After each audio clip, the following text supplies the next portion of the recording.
मित्रों, मुझे याद है 1998 में इस चौराहे पर मूर्ति की स्थापना का प्रस्ताव उस समय स्वर्गीय बाबूजी कल्याण सिंह जी मुख्यमंत्री थे और तब प्रस्ताव मैंने ही दिया था, मैं सांसद था।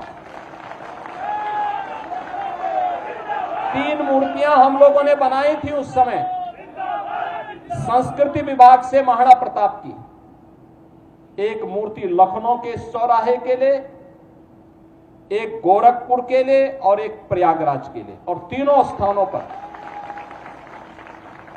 श्री नरेंद्र कुमार सिंह गौर उस समय संस्कृति मंत्री के रूप में कार्य कर रहे थे।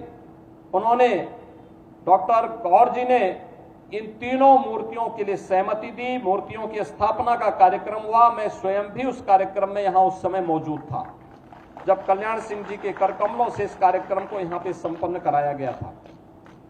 और गोरखपुर में भी भव्य मूर्ति आज के रक्षा मंत्री और उस समय के भारतीय जनता पार्टी के अध्यक्ष माननीय श्री राजनाथ सिंह जी के कर कमलों से हम लोगों ने उस मूर्ति का गोरखपुर में स्थापना का कार्यक्रम संपन्न किया था। और मुझे प्रसन्नता है कि आज सुंदरीकरण के कार्यक्रम के साथ मुझे फिर इस कार्यक्रम के साथ जुड़ने का अवसर प्राप्त हुआ है। इस चौराहे को आगे से हम लोग महाराणा प्रताप चौराहे के रूप में ही जानेंगे। इस विश्वास के साथ मैं एक बार फिर से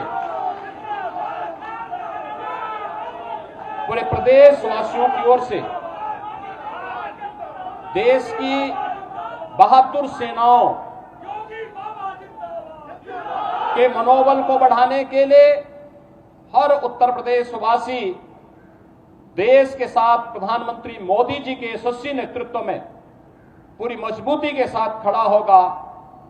इसके साथ ही देश की सेनाओं की हर कार्रवाई का, जो देश की रक्षा के लिए की जा रही कार्रवाई के लिए भी पूरा उत्तर प्रदेश पूरी मजबूती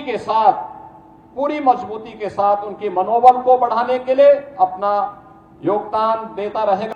हर भारतवासी का दायित्व बनता है इस समय हम भारत की सेनाओं के मनोबल को बनाए रखने के लिए देश की सुरक्षा के साथ कोई भी अगर शरारती तत्व किसी प्रकार की शरारत करता है तो पूरी सजगता और सतर्कता के साथ हम सबको भी अपनी सेनाओं के मनोबल को भी बढ़ाना है, सुरक्षा बलों के साथ भी खड़ा होना है।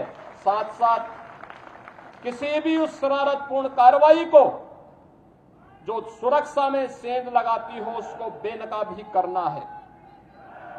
तमाम प्रकार की शरारतें होंगी, सोशल मीडिया के माध्यम से तमाम प्रकार के अफवाह भी फैलाने का प्रयास होगा, लेकिन इन सब की परवाह के बगैर हमें देश से, केंद्रीय नेतृत्व से, आदरणीय प्रधानमंत्री जी की ओर से जो भी जिस भी प्रकार का मार्गदर्शन प्राप्त हो, पूरे देश को एक स्वर में प्रधानमंत्री मोदी जी के नेतृत्व में उनके यशस्वी मार्गदर्शन में कार्य करना है।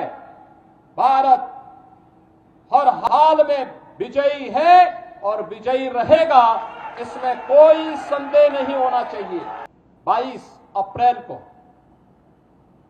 जो शरारत पाकिस्तानी आतंकवादियों ने पहलगांव में हमारे पर्यटकों के साथ किया था, जिस प्रकार की बर्बरतापूर्ण और शरारतपूर्ण कार्रवाई की थी, उस आतंकी कृत्य की हर भारतवासी ने निंदा ही नहीं की थी, बल्कि पाकिस्तान को सबक सिखाने की भी ठानी थी। और प्रधानमंत्री मोदी जी का जो संकल्प था, हमारे बहादुर जवानों ने, तीनों सेनाओं ने पाकिस्तान को उसका करारा जवाब देकर के आज आप देख रहे होंगे किस रूप में अलग थलग पड़ा पाकिस्तान आज दुनिया के सामने कराहता हुआ नजर आ रहा है। आपने पाकिस्तान को बेशर्मीपूर्ण चरित्र देखा है कि जब भारत की कार्रवाई से आतंकवादी मारे गए, उन आतंकवादियों के जनाजे में पाकिस्तान के शीर्ष सैन्य अधिकारियों की उपस्थिति, पाकिस्तान के राजनेताओं की उपस्थिति दुनिया की आंखों को खोलने वाला होना चाहिए कि पाकिस्तान आतंकवाद को प्रश्रय ही नहीं देता बल्कि आतंकी गतिविधियों में सीधे सीधे लिप्त है। और उसकी संलिप्तता इस बात को दिखाती है कि पाकिस्तान अब अपने वजूद के लिए जूझता हुआ दिखाई देगा।